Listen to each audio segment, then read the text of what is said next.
Welcome. This is the Scarlet and Rage podcast. I am Michael, the voice of reason. This is Jay, the voice of rage. And we are coming to you tonight. At least I am extremely excited by what we saw from the Buckeyes yesterday evening. I was there in person in Columbus at the shoe, tailgating with Rage's parents, and really just having a great overall time. It was amazing from beginning to end. Hanging out with his mom and dad, and hanging out with my kids, and then going to the stadium and walking in with a sea of orange. Quite frankly, it's not 40,000 or whatever it is that they're saying, or 40% or whatever, but it was a good number. I would say that there was probably 30,000 Vol fans there, maybe 35,000 Vol fans. I don't think it was 60-40, but they certainly did have a significant showing. But the Buckeye fans were loud, and in the beginning, and this is when you knew that the orange mirage was kind of there, that there's probably not more than 25 or 30% orange, because when the Buckeye fans started getting loud, they were so much louder than what the Tennessee crowd could generate. And so it was a significantly higher number. And they started out the game with the clip from the former Buckeye saying that the shoe just isn't loud, and that they can't do it like they do in the SEC. It's just a different animal down here. And so they played that video, and then they had this hype guy at the game, which is cool. It was certainly something that was different for Ohio State games that I've been to in the past. They had a hype guy, and he was periodically getting the crowd into it and getting the crowd going and playing these little videos that would get the crowd fired up. And, when the guy said that, they don't do it like they do in the SEC, it's just a different animal down here, that place went nuts. And for the first time from the pregame and into the stadium, the Tennessee people started pissing their pants just a little bit. They were like, maybe we underestimated this thing. Maybe we thought too little of this. And and so as the night went on, that became more and more apparent to them. And I can tell you, it was a beautiful, beautiful thing to watch. It was a thing of beauty. I have been completely critical of the Ryan Day era, but other than winning the national championship in 2014, this is my favorite Ohio State win in a decade. And so it was anyhow. So first touchdown, the Vols fans are really starting to feel it. They're starting to tighten up. They're not boisterous anymore. Second touchdown, they were broke. They were done for the rest of the game. When we went up 14-0, they were broke. They were done. And they knew it. The team knew it, because our eyes were telling us right there in the stadium, Ohio State is bigger than them. Ohio State is faster than them. Ohio State is more determined than them. Ohio State is more athletic than them. Ohio State is better than them at almost every single position. And they all saw it with their own eyes from the lens of the horseshoe. Welcome to the Big Ten. Welcome to what it's like to go play on the road in the Big Ten, Tennessee. I heard some of your podcasts today saying you weren't beaten like this in the SEC. One of them said, Jay, is we didn't face an animal like that in the SEC. That's what the Tennessee podcasts were saying today. They played incredible. There's no way to, no matter what you think about Ryan Day, there's no way to, come to any other conclusion than they played fantastic. In my opinion, that's the best game in the Ryan Day era, the most complete game. I know probably Clemson, maybe you could say, was a bigger game, but this was the only game that he has played a significant opponent, and in this case, almost a top 10 opponent, but not Penn State, not Wisconsin, not Notre Dame. Who cares about those? We've owned them for years. Who have we had problems with? The SEC. This is a top almost 5 team from the SEC. And it's one with a overzealous fan base that, came into Columbus really thinking one thing and finding out that it was going to be very different. So, Jay, that's kind of my synopsis of just putting about 5 or 6 hours into 5 minutes. That's how I would describe it.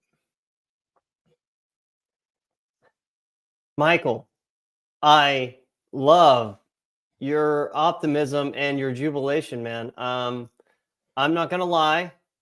Between Ohio State and what we did against Tennessee, and don't forget our basketball team yesterday beat Kentucky by 20 points on a neutral court. Right. Yeah. Yeah. So we beat the SEC's ass twice in the span of literally like 5 hours. Now I will say this, Michael, and we have to reel you back some here. Let's make this very clear. We're still upset with Ryan Day when it comes to his Michigan failures. And as great as this went, as great as a performance this was, I don't want to call it a great win. It's not a great win, and I'll tell you why. Tennessee is a good team. They're not a great team. Our biggest complaints with Ryan Day don't come against teams like Tennessee. Tennessee is not a like-talented team to Ohio State. Ryan Day gets his criticism when he coaches against, I guess, Michigan and teams that are in the top 5 and of like talent. And we need to remember that. That is not what yesterday was, still not something that passed Ryan Day. Ryan Day's going to get a chance to redeem himself. Ryan Day has a team lined up waiting for us in Pasadena, California, in the name of the Oregon Ducks, who are of that mold. And if he performs like he did yesterday against them and somehow wins, then okay, we can start to have a conversation here. But let's not be mistaken. Ryan Day's still under extreme pressure. His seat is still white hot. But you know what?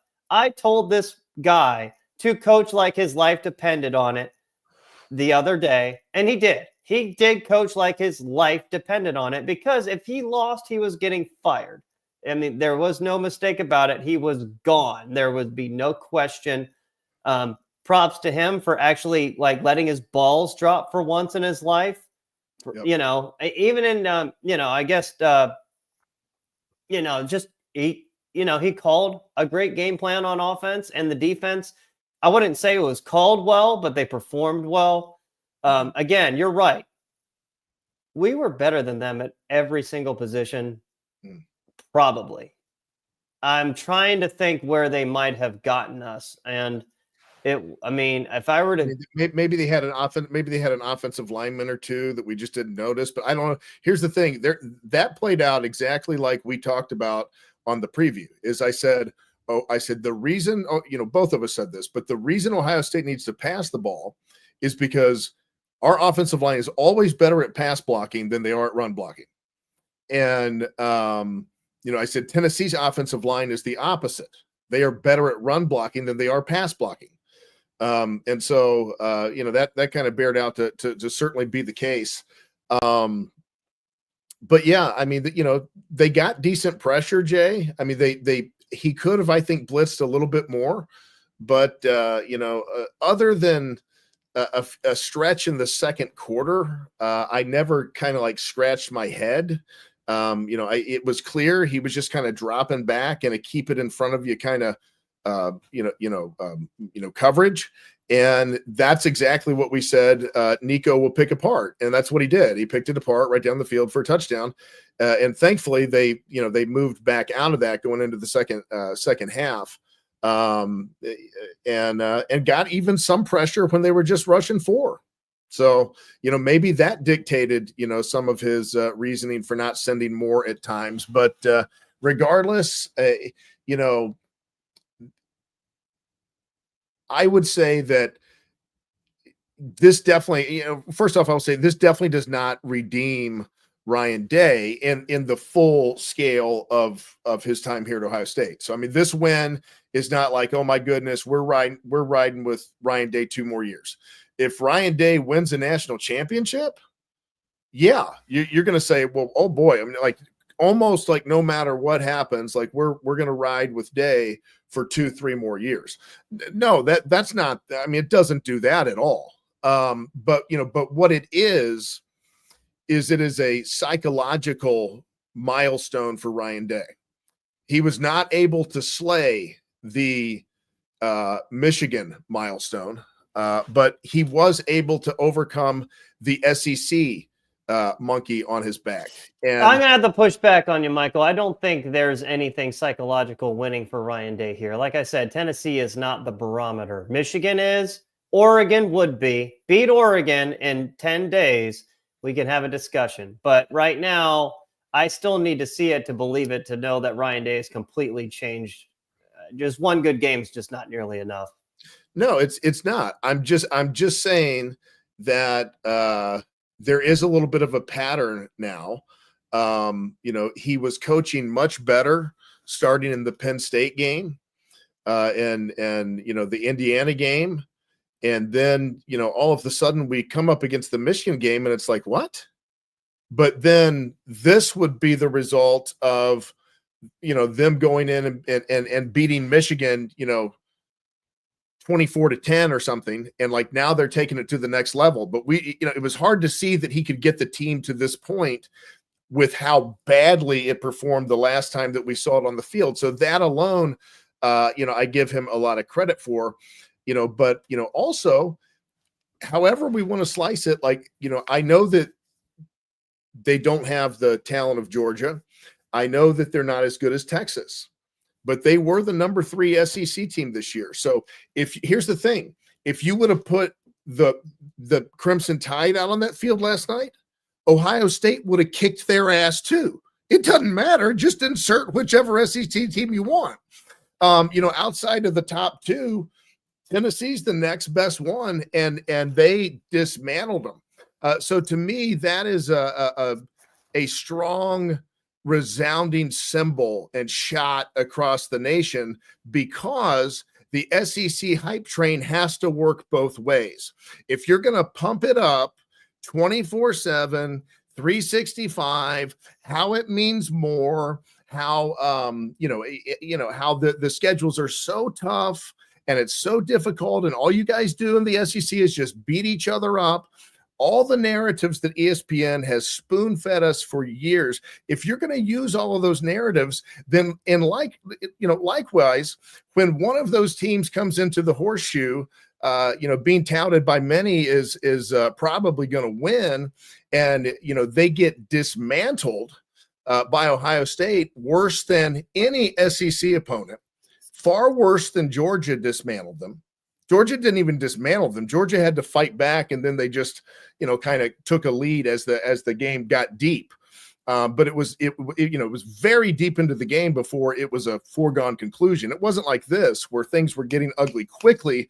And if not for a missed pass interference call, forget what the guy did in the end zone, whether he actually intercepted it or whether his, foot was 1/8 of a quarter of an inch off of the ground, whatever, regardless of that, it was pass interference. I mean, the guy was draped, hugged, Jeremiah Smith. And so that interception should have never gone back. That should have been our ball, down there. We score, we go up 28-0, and who knows what this could have been. I mean, it could have been 56-6, 56-10. It was a thorough domination, and even more dominating than the 42-17 score. My biggest thing right now, before we even get into talking about all this, Michael, I know we just kind of, I want to rip on Tennessee a little bit. like they're crying and stuff, and they didn't like that they had to play in the cold. They didn't like that they had to play on the road for Ohio State. But you know what? I don't really feel bad for them. They deserve this. Their fan base, Michael, and you know this. They're cocky, and it seemed like it when I met with them in Charlotte when they were beating out the life out of a trash NC State team. Like they just were laughing, having a good old time. Some dude in the front was heckling the poor NC State fans and just talking shit the entire time. And I'm like, it's fucking NC State, you dumbasses. Like, I'm thinking to myself at the time, like, Ohio State would have run these fools over. And we got it, man. I told my wife this, man. I told her, I'm like, listen, this game, this is revenge for you guys. We're, again, like, I made a comment on social media earlier today. I think Tennessee might have got confused by the scarlet jerseys. We're in all scarlet. Maybe we look a little similar to NC State, and Tennessee's like, oh, it's NC State again. Nope, sorry. You're literally facing somebody like 4 times the talent and twice as talented as you. So I think that kind of caught them off guard. I heard the Tennessee call-in show, and that host was saying, which call-in show? Oh, I can't think of it. Was it like on the radio, or was this online? No, it's got a decent following on Twitch. It's got they ain't got nothing on us, man. They got nothing on our show. Well, probably not. But anyhow, they were having people call in, and so the host of that show said that that Ohio State had about 4 players on offense that we just couldn't catch. They were just far, better. They were just too fast for us, and we just weren't going to match up with them. And they were talking about, they said, as long as they did what they did today, it makes no difference what we did. Because if we want to, try and bracket Jeremiah Smith, then that just means, Igbuka is going to go open. And they said he was still open anyway. They said if we somehow would have covered him, then Carnell Tate would have been open, who was open most of the night. He said we had no way to cover them. He said the only thing that we could have done is gotten lucky enough for them to run a similar game plan as they ran against Michigan. Then we probably could have kept it close. Yeah. Michael, another point, man. If I'm not mistaken, I believe these fuckers from Knoxville actually onside kicked against Kent State as well. Like they were beating Kent State like 50-0, and they onside kicked at some point. And it's like, what the fuck, man? Like you're just, I don't know. It's like, that's just weak sauce bullshit. Like Josh Heupel seems like a little much of a fat fucking prick. I don't know. Like I've kind of lost respect for them, studying them in the last couple of weeks. Yeah, I have a good friend who's a Tennessee Volunteer fan, but for the most part, I lost respect for that program. They're very cocky. I mean, their baseball program is great. Their basketball program is now really good, but they haven't accomplished jack shit in basketball and football in the last couple of years. I don't care if they beat Iowa and fucking Wisconsin, beat Michigan, beat Ohio State, then you can talk to me, but you don't fucking match up with us, and you're all just a bunch of short fucks compared to our program. That's all I'm going to say about that. And they're talking shit about our crowd, by the way. They're talking shit about our crowd in our stadium. They're saying it, number one, it's not loud. Number two, they were saying, that they took over our stadium and stuff. Well, you know what? Like Ohio State wasn't all that excited for this game because that kind of shows like we don't have respect for your program. They were saying it wasn't loud after the game? No, they were saying, oh, it's not that loud. It's not as loud as Neyland. Well, yeah, like we only had like 65,000 Ohio State fans. Yeah, of course it's not going to be as loud. But let me tell you something. For there only being probably 70 to 75,000 Ohio State fans there, it was as loud as I've ever heard the shoe. Now, I'm doing some kind of, there's not a science to it, but to me, if you put another 20,000, 25,000 Ohio State fans like there would be at a regular home game, just like UT has at their home games that they're used to, then I guarantee you it is going to be extremely loud. I just don't think the sound dynamics of the shoe and the sound dynamics of Neyland Stadium are exactly the same. So I don't know that it's going to be a perfect comparison, but I can tell you, being there in person, it was a loud crowd last night. And like you said, we were about 30,000 light. Michael, did Tennessee have a pregame video they came out to? Like, did they have like an entrance video for them on the big screen? Yeah. Okay. That must have been weird, right? For an away team to have that? Yeah. Yeah. I mean, that's the thing. That's the one thing about these playoffs is NCAA, or whatever the contracts are, is both teams got to have that video and all that. So yeah, that's the way they're doing it. And yeah, it was odd. I think it should be done away with. Like, if you didn't win the home field advantage, you don't get the video. Sorry. That's my opinion on it. But yeah, it's just like it kind of takes away from the actual home game a little bit. Like, giving Tennessee, I mean, I guess I don't have too much of a problem with it. It kind of gives teams, I mean, I would assume it's the same pregame video Tennessee comes out to all of their home games. I saw it in Charlotte. They kind of did a similar thing, which was an actual neutral site game for NC State and Tennessee. And they had both, pregame videos or something. So I was just curious. I don't really have a big problem with it. But I guess some other things I do if I would have went. I don't know, man. Let me see what else. But Michael, I guess the biggest thing we need to get into right now, where in the fuck was this team all year? That is the biggest question. I understand that Tennessee is not like the barometer, but they're not a bad team. They are a good team. They're a legitimate top 15 team. And for us to dismantle them the way we did, and I will say this, I think there was only one legitimate bad call the entire game against Ohio State, and it wasn't the pass interference call. It was the roughing the passer, or the personal foul for the unnecessary roughness. I thought that was a terrible call. That was a terrible call. Can I tell you the difference, Jay? At least what I saw with my eyes. One thing that in regards to like just the team and how they performed and how they called things. They called things much better. So they put, that's a given. But just as far as the team goes, this is the first time in the Ryan Day era I have seen a team play with some anger. And when you get bigger, stronger, faster athletes playing angry and focused, it creates a scary opponent. It's an opponent we've not seen in the Ryan Day era, because there's been plenty of teams a lot worse than that University of Tennessee team that we've watched Ryan Day teams get in these ruts and struggle and, end up beating, 24-20, or, I don't know, end up beating in some kind of very unsatisfying way. We've seen it time after time after time again. They put the players in a position to play, and the players were playing angry. No, they were absolutely playing angry. It's just like, but why now? I mean, like, where was this against, I guess I know why they didn't do it against Michigan, but it's just so interesting now that they just pull it out. I guess Ryan Day coached like his life depended on it. As much as I shit on Ryan Day and I'm still not sold on him, he actually looked like a head coach on the sideline for literally like the first time ever.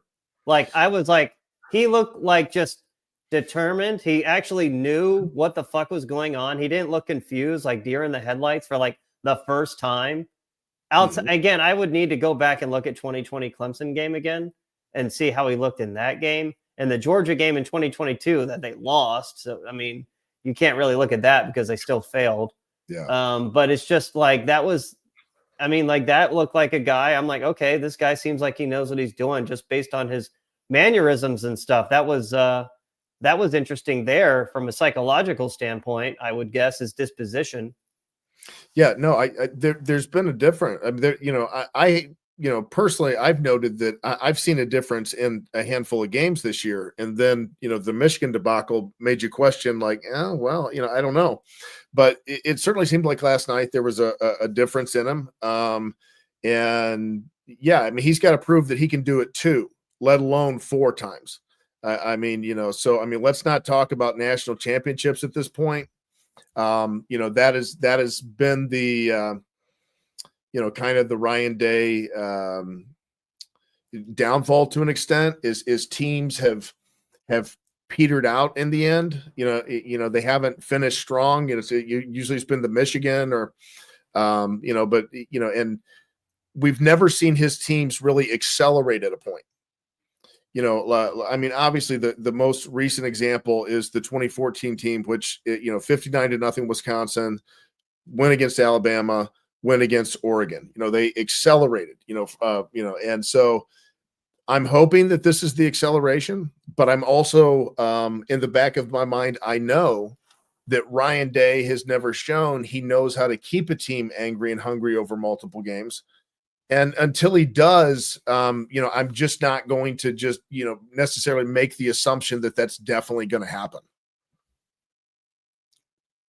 Yeah, I agree, man. I agree. Talking of personal note, man, I will say, speaking of like, just people's dispositions and stuff. Dude, yesterday, man, Mm-hmm. right now, everyone, if I look tired, I am tired. I was like so fucked up yesterday, and I don't even drink alcohol very often. I don't really like to drink alcohol, but every now and then I like to indulge for an Ohio State game and go a little crazy. And fuck, Michael, man, I was out of it, man. I was going over to my little alcohol refrigerator thing. Yeah.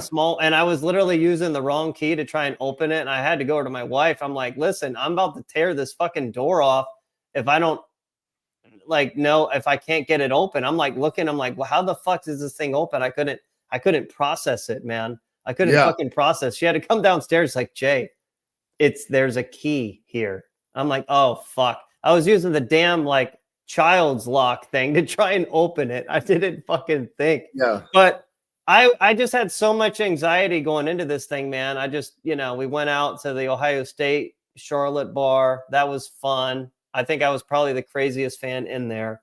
Apparently there was one other person there too. I don't know. Came back here, drank some more. And then I was like, honestly, the fourth quarter was a blur at that point. I had to go back and rewatch the game this morning because I didn't really know what the fuck was going on.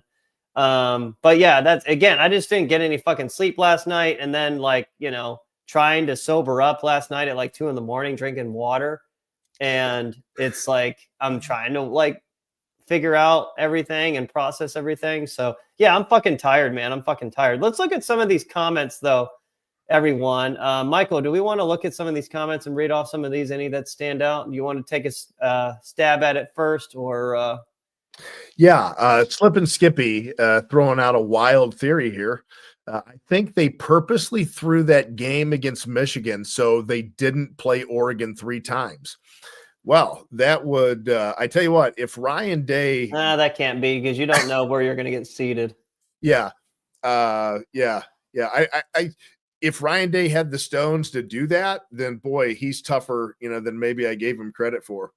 Let's see. Okay, Level Cannon. What's the Oregon prediction? Well, we're not going to come with the Oregon prediction. No, not yet. Until we're in celebratory mode. I mean, celebratory mode, I guess, is the wrong way to phrase it. We're happy, but this is not an Oregon preview. I can tell you, sneak peek, there isn't much different than from Oregon the first time around. If you want to deep dive into Oregon, you can go back and watch our Oregon preview from back in October. Not much has changed. Yeah. So, but anyhow, what is Salty Balls comes in. Man, this is funny. Day will tickle your taint, but it'll never get you off. Yeah, that's the ultimate tease. I understand. Except that Day wasn't even teasing us. We weren't even getting to. Day wasn't even letting us get to fucking first base. Salty Balls. It's the girl is not even letting us even much less touch her, or not kiss her, much less touch her over here, man. What's going on here? Look, give me throw me a brand, throw me Day doesn't do it until he does, and maybe this year he does. Maybe this is the catalyst. And maybe this was just like one like amazing thing where we got to see what this team could actually be if it kind of was closer to its maximal potential. And then maybe next week against Oregon, it's gone.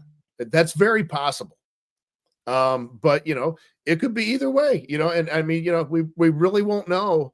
I think we'll know something with Oregon because if they beat Oregon, and especially if they beat Oregon, we'll say handily by a touchdown or more, then I think at that point they become a very heavy favorite to win the national championship, because I believe Oregon is probably the next best team in the country. I need to see Georgia against Notre Dame. That will tell me a lot. I will Georgia be there always live, Jay. elevates. I'll be there in the flesh. I'll be able to give you a full scouting report. So wait a minute. Hold on, Michael. So you're going to miss some of the Rose Bowl if you're going to the Georgia Notre Dame game? Well, the Rose Bowl is literally on right before that game, and they kind of run into each other. No, I'm not going to miss it. I am going to be watching it on my phone wherever I'm at. There in, New Orleans. Yeah, New Orleans. That's right, man. I forgot you were going there, but yeah, man. That's awesome for you. I'm just saying, the fourth quarter, you're probably going to miss. I watch it on my phone. Okay. Yeah. Shane Cupp had asked me a legitimate rage. I have a basketball question. Does Bradshaw make that big of a difference to the basketball team? Yes, literally and figuratively. That guy makes all the difference. And Jake Diebler is a stupid bitch for Bradshaw to be available the last couple weeks and not play him. Just look how much better he elevated us just with the insertion of him playing. I mean, 7 feet tall, springy black dudes do not grow on trees. Aaron Bradshaw is a beast, and he made all the difference and gave Ohio State something that was their biggest weakness, and that is length and athleticism at, inside. So yes, that helped a lot. Michael, I want to speak to a little bit about, my God, the offense, the offensive play calling, Michael, the misdirections of offense, the faking jet sweeps and then handing off, throwing on early downs, making it easier for Will Howard to get into a rhythm, which I've always been saying. Will Howard is really not that great of a quarterback. He's fine. He's not bad. If you use him correctly, he can be really good. It's like they used him correctly in this game, man. They weren't allowing him to be a traditional drop back passer. There was a couple third downs. He made some great throws on from a traditional drop back. But again, he had momentum built from early in the game and had confidence. Ryan Day got him going the right way, man. And to top it off, these fuckers from Tennessee, they just could not run with us. They look slow. Strangely enough, their best defensive player in this entire game, in my opinion, was the slow white safety, Will Brooks. Isn't that ironic? Yeah. Yep. Yeah, I mean they absolutely did. They looked outmatched all the way across the board. So we've now seen what can happen when Ryan Day takes the governor off of this machine that he has, this sports car. We've kind of seen it struggle to get in fifth gear at any point. And they hit it. So the question is, can he stay there? I hope he can. I think that he's the kind of guy, to answer the question, which my answer to this question means nothing because I don't really know. It's just my opinion. But I think the reason it's, why, where has this team been? Why has it taken this long for the team to get angry? Why has it taken this long for them to play this motivated? Why has it taken long for Ryan Day to coach this way? I think it's because Ryan Day has to be backed in the corner against a wall for him to react in certain ways, because there's no other way that he's going to do it on his own unless he's absolutely forced into it, nothing to lose. Hopefully he'll go with this and just realize that that is the best chance you have to make a run, is to keep this mentality. Whatever you're doing, keep doing it. Obviously you're going to game plan differently for the different teams, but as far as psychologically and emotionally and the way that you're interacting with the team and, whatever you're doing, keep doing that. Keep that going. Whatever it is you're feeding off of, keep that going. And hopefully he can. So do you believe he was not backed into a corner a few weeks ago against Michigan going into that game after losing 3 in a row? I think that yes, I think that he was, but I believe he was a little bit overconfident. And then he got thrown. Understand that? How can you be overconfident? Well, because he got thrown for a loop. I believe I do genuinely believe he got thrown for a loop with what happened to Will Howard. Howard didn't play well, regardless of whether it was an injury or whether it was not. So that really is irrelevant. The bottom line is he lost faith in Howard. Did he lose faith in Howard because Howard was injured, or did he lose faith in Howard because Howard was stinking? They did throw the ball 33 times, so it's not like he lost all faith in Howard, but certainly at the wrong moments he lost faith in Howard. So this is why I'm going to say it's a Ryan Day thing, because they ran the ball the same amount as they did against Michigan. Did you know that, Jay? Last night, they ran the ball the same number of times, or at least very close to it, that they did against Michigan. But they ran the ball in the right situations. What did we talk about when it's the first time the Ryan Day running game has had any kind of flow to it, because it's one of the first times he's called a running game in the last several years that has, he's let his pass open up the run, and they called runs when it made sense. They called a lot of runs, but it was just such a much better flow to their offense that it felt like, watching the game, that they passed the ball 25 more times against, the Vols than they did against Michigan. But in reality, they were just taking shots down the field. They were stretching the field. And they were running when they felt like it was appropriate. Like we said in the preview, they didn't take our advice. We were just, obviously observing what, hopefully they would see, is that you've got to throw the ball if you want to open up the run. Like, you're not going to run the ball behind this offensive line right down any team's throat, even a team like Tennessee. I agree. I have stood by this, and I made it very clear. Tennessee's defense is not Michigan's. It's not close. Michigan's defense is the best defense in the country. They were a team at the end of I guess we can, this is kind of a half full comment coming from me, but I tell you what, man, Michigan at the end of the year, the way they were playing, and I'll continue to say this, we'll never know. Again, this is me guesstimating here.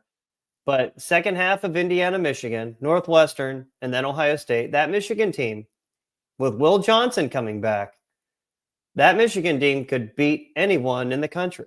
And that is not a team that anyone wanted to see in the playoffs. So, for Ohio State to lose to them, it was awful. And Ryan Day deserves all the fucking criticism for that. But again, how many other teams in the country have 3 first-rounders on their defense? How many? I don't know any. No. Ohio State likely does not.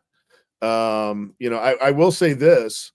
The 2 defensive ends played very well last night. They were physical. They played fast. They were every bit as fast. They were faster really than the UT team. JT and Jack were, and they were very physical and fast, and both played very, very well. So if they would have played like that more often, I don't know if either one of them had sacks. Do you know the stats on that? We had like 4 sacks in the game. I think maybe 5. I don't know. It was somewhere along those lines. I knew we had sacks, but those 2 in particular. Do you know if they had any? Jack Sawyer, I know at least had 1. Yeah, I know that for a certain. Tuamaloau, I'm not sure if he cleaned up. I didn't really look at the stats like that on defense. Right. But I will say this, speaking of the defensive line, things that changed in this game. We were able to rush 4 and get pressure, which was a pleasant surprise. I know Tennessee's offensive line isn't great or anything, but I mean, I think they're solid. I think they're a solid offensive line. They were running a lot of twists and stunts, which was, nice to see. Nice to see Jermaine Matthews play a lot in this game. He rotated a lot in there. Bryce West made a great play on the ball on a deep throw late in the game. Could not have played it any better as a corner. I don't know if Bryce West has played much before then, but apparently he burned his red shirt, which kind of sucks. But man, oh man, that's another guy who could be like another great corner for Ohio State. He's only like 5'11", but Bryce West looks a lot better than Aaron Scott. I can tell you that much. Yeah, and so before we move forward, just to jump back real quick to the JT and Sawyer thing, I went and checked because what I was about to say, if they played like they did last night a little more often, those two would both be first rounders. But I wanted to check the stats and be like, am I just like remembering like one play here or there? But anyhow, no. JT had 2.5 sacks and Sawyer had 1.5 sacks, and both of them were really bringing it last night. So both of them played really, really well. I know. Again, I would have never anticipated. I mean, what have they done all fucking like their entire careers? I mean, Sawyer had a really good game against Missouri in the bowl game last year, but I feel like outside of that, he's been kind of non-existent. So it was nice. Speaking of sacks, Tennessee did not have one on us. Again, I guess they kind of had one, but it got nullified by the face mask. So they didn't, by the letter of the law, have one. But yeah, I was right on the money. We had 4 sacks yesterday. Yeah, Jack Sawyer and JT just finally lived up to their 5-star potential for a game. I mean, it's been one game. It's like, okay, 1 out of like 30 fucking games. It's like, okay, the odds are still against you. You still gotta prove something to the NFL scouts here. And JT, he had 8 tackles as well as the 2.5 sacks. Yeah, man, he was everywhere. It was just, again, man, what was really nice to see, dude, is just the physicality. It's like we were hitting like on defense. It reminded me of like Jim Tressel's defense, because I swear to God, the Jim Tressel days, are we as athletic as we are now collectively most years? No. I mean, there were some off years like 2002, 2003, 2005, and maybe 2010. But, the other half were usually not as athletic. But, man, we were punishing those fucking Southern inbreds, weren't we? Yeah. We were punishing them. They could not hit with us. We knocked Dylan Sampson out of the game. Apparently, we were physical with their wide receivers. Broke Nico's like helmet or face mask got got destroyed or something on that one hit. He wears one of the Vices helmets, which are known to have some issues in extreme cold. And when Simon hit him, that helmet just cracked. Okay. Yeah. Well, I thought, maybe that affected him a little bit after that, because it's not easy to just change helmets and still perform, like I know I did that once in a game back in high school. And I honestly, it was a weird story, but like my equipment was on another bus and I had to wear somebody else's stuff and I played fucking terrible. It's like my equipment came in the second half. I started playing better, but I'm telling you, man, you start wearing different stuff, you're not going to be in your element anymore. You know what else they did, Jay? What is that? That we have not seen a Ryan Day team really ever do is they did spread it out on offense. They did play to their strength, which right now is not in the trenches on the offensive side of the ball. So they did play to their strengths and get the ball out on the perimeter. But the other thing is that they were very physical. They bullied them. They didn't pick one or the other, where we either get it out on the perimeter and we play this flashy style of offense and we're soft, or we get it between the tackles and we're tough running team and we're tough. No, last night they were the Ryan Day pass attack, which is not inherently tough. I mean, it's just not, but it's inherently tough to defend. And on defense, they were tough. They were bullying them. And even the offensive line within that, spread situation. The offensive line was bullying the defensive line a little bit. And so that was great to see. The offensive play calling just felt like more free flowing. It's like they just wanted to go out there and play. And it was nice to see in that regards. It wasn't so robotic.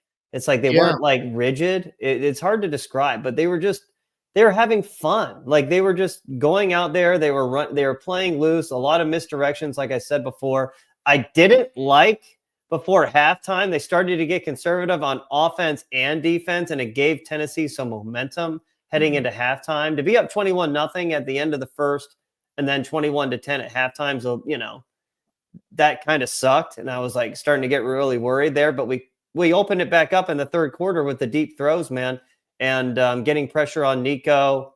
We didn't blitz him much in that game. Strange. I think I maybe counted 3 times. We actually sent more than 4 people. And that was earlier in the game, most of those, if not all of them. And it's like after that, were they not? I mean, early is when I remember them sending pressure a couple of times. When do you? I don't think they started sending pressure until Tennessee was getting closer to scoring, and the unnecessary roughness call we actually blitzed, and we got screwed on it because Igbenogson picked him off. First half, though, is what I'm saying. I don't remember much in the second half.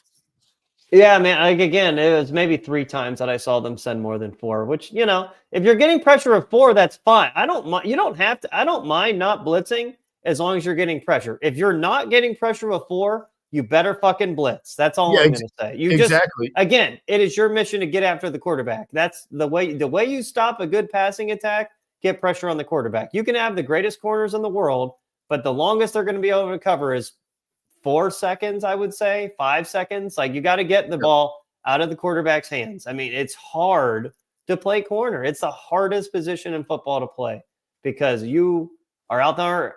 You are out there on an island against a really fast opponent, especially at this level.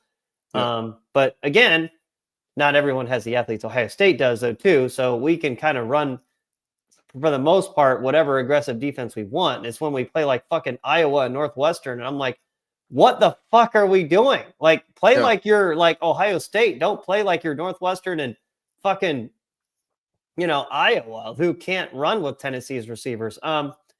Tennessee, go ahead. Did you notice when Styles stuck that guy early in the or something? Yeah, he hit him he hit him like I don't think he caught the pass, but he hit him. Yeah, that was a good hit. That was a nice shot. Yeah. Yeah. Oh yeah. Styles can hit hard, good instinct too. He looked like he was playing loose and fast. Yes. He read the pass and bam, he was there. Mm-hmm. Yeah. Tennessee actually did not turn the ball over one time, which is crazy to think they didn't turn it over once, and we still beat them by the score we did. Yeah, I know. Yeah. And they scored a cheap touchdown late against our backups. Like they did not have 200 yards of offense, not even close, but they put that like 70-yard drive together against our backups late in the fourth quarter, which was cheap shit.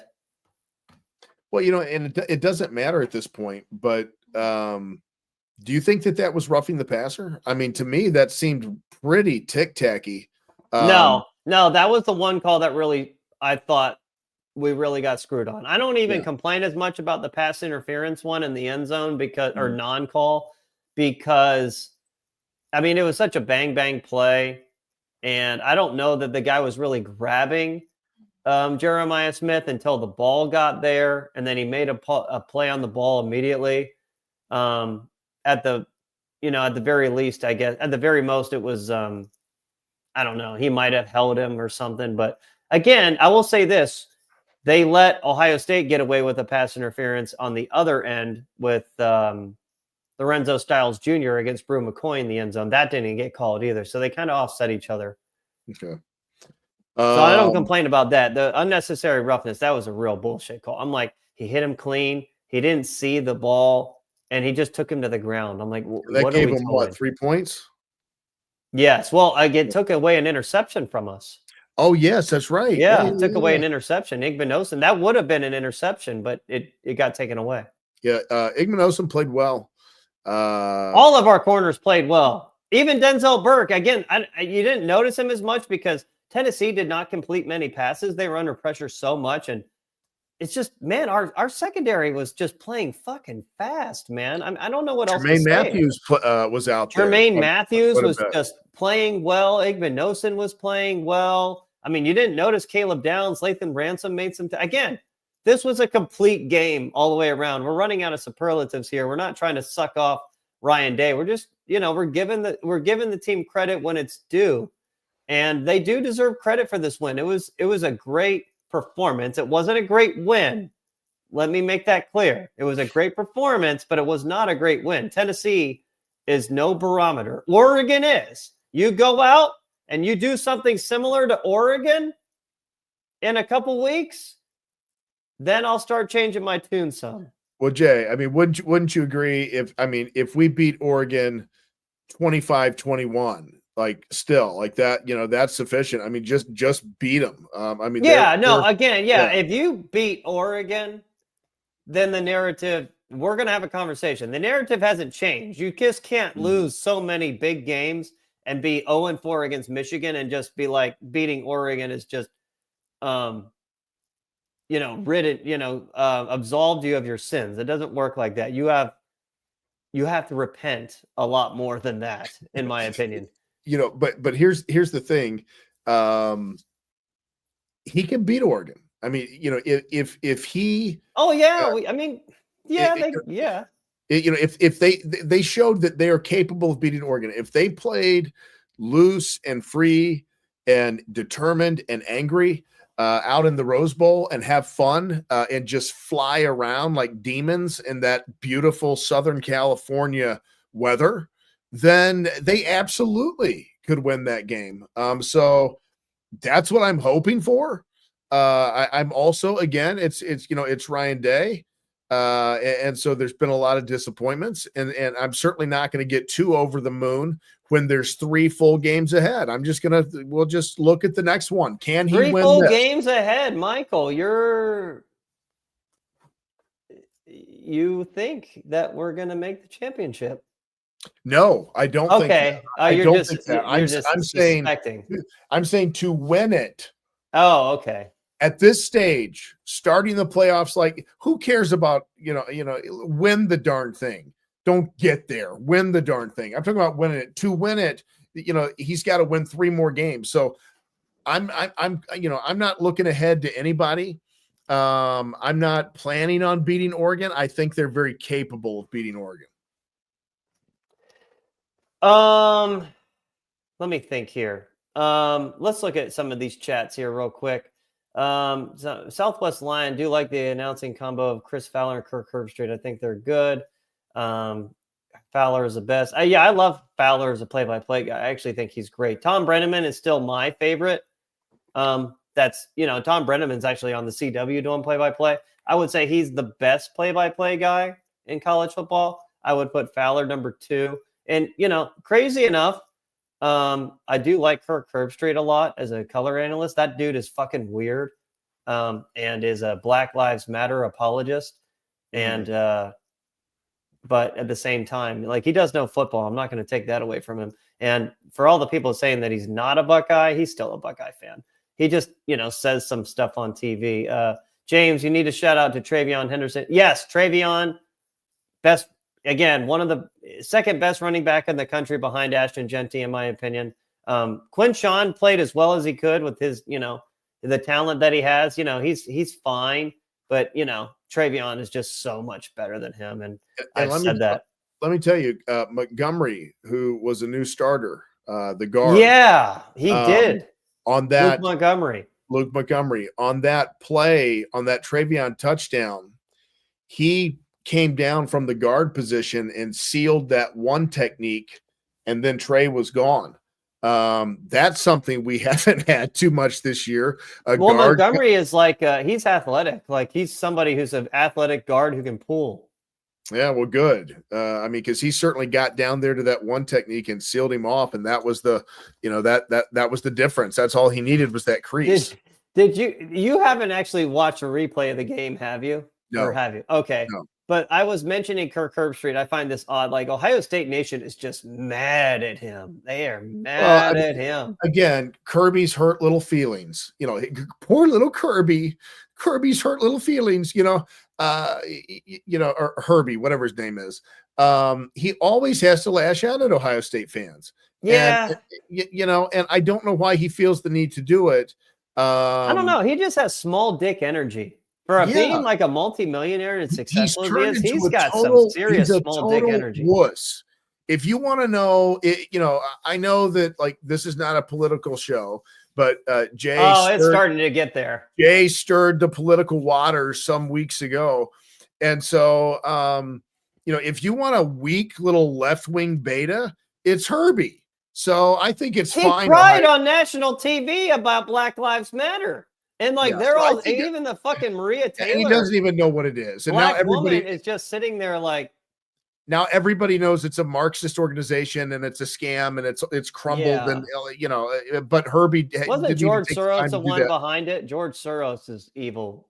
But anyhow, New World Order guy. Herbie is he's just like a little weakling that has to lash out at at Buckeye fans. It's always so passive aggressive. It's very small things. Like he made mention of he's making these bold claims, Jay, that 20%, he just by Herbie's estimation, as if Herbie knows, 20 to 20, maybe 25% of the fan base are these fringe lunatics now, according to Herbie. Yeah, that's what he said. So two things that he said recently in the last couple of days. Number one, is he made mention of, the Ohio State coaches didn't call to congratulate me on my son getting accepted to go play at Michigan. I'm like, okay, why the fuck does that fucking matter? He said that. Why would they? Exactly. And it's Ryan Day's a bitch, but it's like, what? You just need that attention so badly. I don't know, man. I feel like he thinks he's the most famous Ohio State alumni in the history. And he seems like that kind of a cocky dude in that regards. And if I were to guess, he probably considers himself the most successful Ohio State alumni of all time, which, I don't care. He's by far the least, not the most impressive. So that's all that matters to me. And he continues to show what a small, weak man he is. Well, what he said on TV was he said that, it was fine. This game was fine, but we'll see in a week or so from now if they play Oregon and lose, they'll want Ryan Day to be fired again. And he's not wrong in regards to that. This show is definitely going to be right there. And fuck, man. Okay, but here's the thing. If it were up to me, I would still fire Ryan Day. Here's the thing. Why is it Kirk Herbstreit's job to frame Ryan Day's job in a favorable light? Because the truth of the matter is, if he got beat by Oregon next week by 2 touchdowns, he's probably not going to get fired, quite honestly. But you're still going into next season. It isn't like he won a whole lot of good grace by as happy as I am about this Tennessee win. It's not like the conversation is over if he loses to Oregon. So how stupid is Herbie to try and tell us differently? Questioning Ryan Day if he got beat by Oregon, questioning his job would still be a very natural thing to do.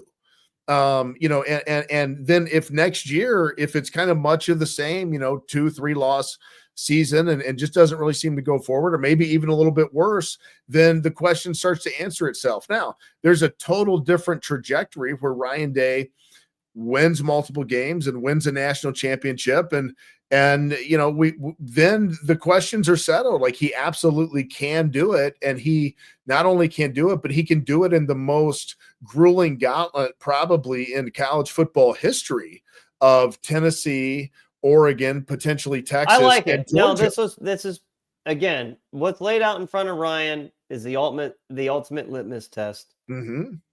If he makes it through there, man, I will. I mean, again, I would absolutely change my tune, of course, at that point. But it's I'm glad he's not getting some kind of backdoor bullshit with playing Boise State or no. Arizona State's actually a really good team, but SMU would.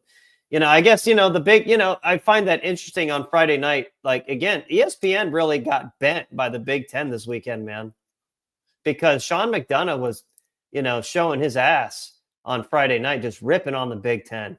When in reality, Indiana had the closest game of all the first round games. They were hating on Indiana. Now, were they like the most competitive all the way through? No, I would give that to Clemson. But I mean, by the letter of the law, score wise, they, were the closest. It wasn't a disgraceful showing. Indiana made a case to be there. I believe they deserve to be there.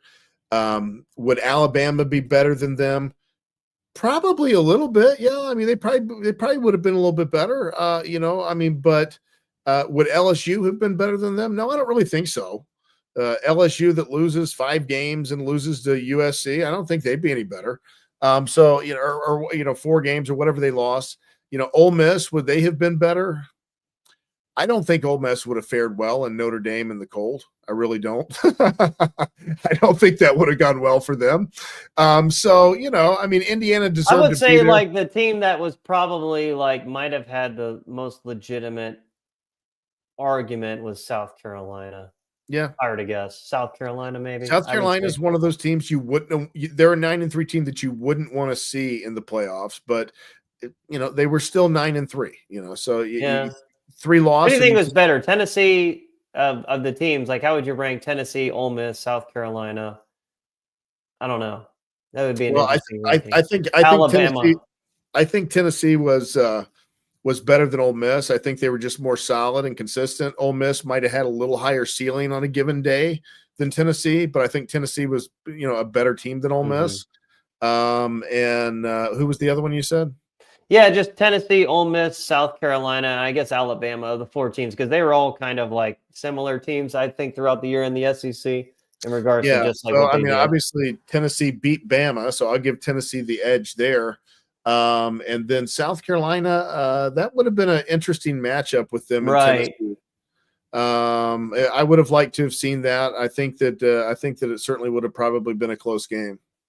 Yeah, I would say all those teams were all. If I were to guess, they were all pretty even. So with that being the case and Tennessee getting bent like that, I don't know that they had much of an argument there. No.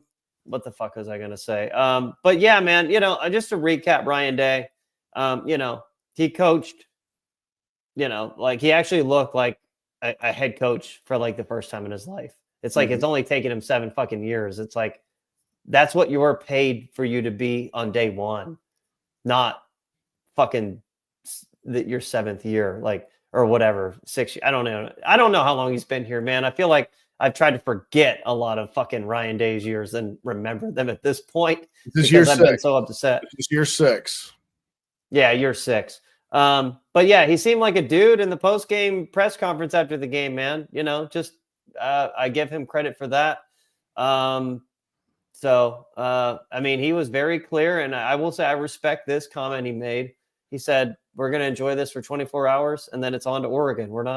It was a nice win, but we're going to keep pushing. And yep. I agree. Good job, Ryan. This is not the fucking 2020 Sugar Bowl where everyone's like freaking celebrating like they won the national championship after beating Clemson. Like, we still have work to do here. Yep. It's like, about fucking time. Yeah.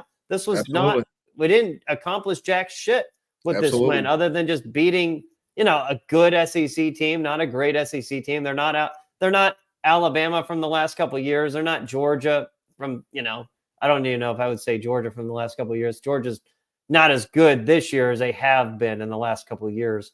But as we kind of, wrap this up. Let me say this. If he finished out, and let's just assume, obviously we know it's Oregon, so he beats Oregon. Let's just assume it's Texas, so they get the other UT. He beats Texas, and then let's assume Georgia makes it, or Notre Dame, either one. If Notre Dame beats Georgia, fine. That gives Notre Dame quite a bit of street cred. So either one of them, fine. And he beats either or of those, then I think that would be the greatest run in Ohio State history. Oh, yes, absolutely. Well, I'm not even going to want to think about that. Let's just worry about the next game. Michael, it is. I'm not saying I think it's going to happen. I'm just throwing the backdrop. I know. Of what could be. You're right. And then we'll come back in. We'll come back into the Oregon game and see. We'll see how it's going to go. Michael, man, this week, hey, everyone, what is everyone's Christmas plans before we get the fuck out of here? Michael, what are your Christmas plans? Oh, well. I think I know. I'll be hanging out, here in town. And then just after Christmas, I'll be driving down to Tennessee to visit some family. It'll be great to wear my Ohio State gear while I'm in Tennessee. That's going to be so fucking, love it. I will love it. I'm going to bring Ohio State gear for every single day. And yeah. So that was just sweet revenge for the 1996 Citrus Bowl, wasn't it? It sure was. Oh my gosh, we needed that so bad because I feel like Tennessee fans are they're the cockiest of the SEC people. I feel like them, and I would say them more than Georgia if I were to guess.